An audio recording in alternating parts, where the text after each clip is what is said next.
Meanwhile, this half hour, we're going to chat with Calhoun County Commissioner Jim Haadsma, who is interested in becoming your next state representative from Battle Creek. Good morning, Jim. Good morning, Richard. Thank you for having me on the show this morning. Thank you for coming, especially through all of this weather out there. Did you see much of an improvement on the roadways on your way in? Not an improvement in relation to last evening, but I'm anxious about the spring that you've promised is coming this upcoming weekend. It's certainly staying lighter later and becoming lighter earlier. Right, and I'm looking forward to it too. So it does make you say, gee, maybe I should just leave that snow on the driveway and let it all melt. My boys are great about that. Yeah. Have they been out there already working? No, they're great about leaving the snow and saying it will ultimately melt. I like that thinking, yes. So why now, Jim? What's motivating you to want to be a state representative at this point? People have asked me to consider it in the past, Richard. I've enjoyed my 8 years on the county board, but the reason now is because now more than ever I've noted the issues for seniors, workers, consumers, labor unions, people who really need help, young people like my kids I just mentioned who are on their way to college, people who really need help. And I recently turned 58 years of age. I'm a Michigander. I've not seen anything like this in my lifetime in terms of just a long malaise, a long period where there just seems to be a separation of those who have and those who haven't. And I really want to make sure we, in the State House, have some kind of circuit breaker to make certain that those who haven't perceived a chance right now yet have an even chance to go forward, especially with opportunities for educational advancement and job retraining. How do you propose we do it? First, in the budget, there has to be more of an emphasis on funding of K-12 education and also secondary education. K-12 education, I think, has been eviscerated, has been significantly reduced in terms of how we value it in the changes from 2011 in terms of budgeting. And we need to do a better job of bringing some of that money back. In terms of secondary education, I think we need to continue to put emphasis on the community colleges in terms of funding and also make more funding available for our state colleges and universities so that more kids have an opportunity to go to those colleges and universities without incurring tens of thousands of dollars in debt, sometimes not finding opportunity to work after they graduate from college, and sometimes emigrate to places like South Carolina or Oregon or some other place far afield from where we could use that talent here in Michigan.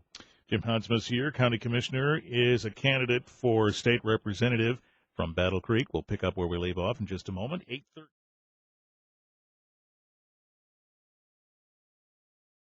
County Commissioner Jim Haadsma is here, a Democrat who is interested in being a state representative from Battle Creek and has declared that intention to mount a campaign to do so. We're spending some time trying to understand some of your perspectives. So talking about higher education, we've spoken on a number of occasions with folks who say, we have a vast deficit in folks who are in skilled trades and things of that nature, and we need to try and attract more folks into those pipelines.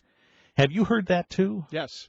I think that we have many young people with a diversity of gifts, and we certainly want to ensure that the gifts that are appropriately directed to skilled trades are, in fact, cultivated by places like Kellogg Community College, and before that, Calhoun Area Career Center. I have a son who's got an applied science degree in CAD. He has skills I don't know anything about. I have other kids who are skilled in English and speaking, and I think that we need a diversity of opportunities for all of us, regardless of what gifts we bring. Is there something the legislature could do to try and help with that skills gap that we have here? I believe that more emphasis needs to continue to be put on community college so that we have opportunities to direct those who have skilled trades interest and skilled trades attributes properly trained in places like we have out in Fort Custer. I think we have a very good local place in KCC at Fort Custer. Another one is KVCC out in Texas Township. Is there something in the area now, which you would represent, given the position, where we're lacking that needs attention other than perhaps what you've already discussed?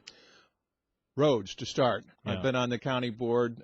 This is my 8th year. We've been working very hard on roads. I'm very pleased that the road department is doing a much better job in terms of Calhoun County roads in many ways, in terms of funding, in terms of purchasing, in terms of maintenance of the roads, in terms of communication than we did when I first took office in 2008. And if we had more revenue sharing from the state, we could do a better job about that infrastructure. I believe that the roads bill recently passed isn't frankly going to be urgently implemented as it ought to be, because frankly it's a bit like saying we passed a roads bill. It's a bit like saying by one of my teenage boys, I cleaned up my room because I picked up a pair of socks and put it in another corner of the room. The roads are just going to continue to disintegrate, and frankly, the road tax is going to be an increasing burden on our middle class and working class citizens of Michigan. Is there a change that needs to be made there? I would love to make a change to that roads bill in terms of making it less of a regressive tax. I don't know if that can be easily done, given the fact that the Senate's not up this term. But one thing we can ensure is done is that we don't have more mischief undertaken if we have a democratically controlled state house. And what I'm running to accomplish is to make sure we have a democratically controlled state house. So some of the stuff like appointment of emergency manager in Flint and in Detroit public schools isn't undertaken with the deleterious circumstances that we've seen, say, in Flint. Well, you anticipate where I'm headed next on a number of levels. First, let's suppose the House is not democratically controlled, but you're elected. Now what? How does this work, and how are you able to work in what has increasingly become nationally and locally a rather politically split system? I think all those who know me know that I work very well with Republicans. I work very well across the aisle.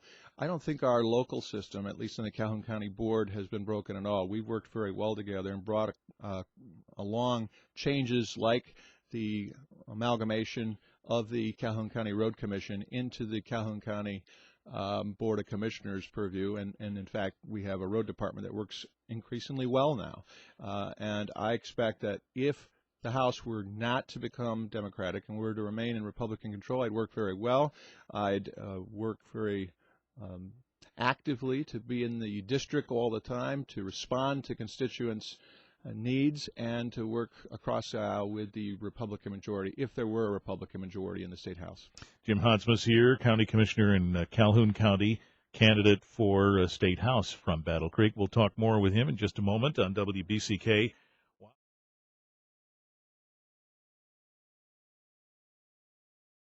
Thursday morning, Commissioner Jim Haadsma's here, candidate for state representative from Battle Creek. Let's talk about current events a little bit. You referred to the Flint water situation. What's your purview and your impressions of what's gone on there? First, I've had the privilege of being up in Flint and distributing water door to door on the north side. I can tell you that Flint on the north side hasn't just happened. It's been neglected for a long time, and anyone who is in the State House or the State Senate or aspires to be really should go out and take a look at what's happened in Flint. I went to law school in Detroit. I haven't seen anything like the north side of Flint. So as a state, we really need to get together, work harder to make sure that those pockets of desperation don't exist in our state. I think that the emergency manager plan is a poor one. That's demonstrated in Flint because we broke that thing. I think we kind of have to step forward, as the State House has started to do, as the state legislature has started to do, and do something about buying some of that back, doing something to ensure that we have remediation for those people in Flint. What would that entail, do you think?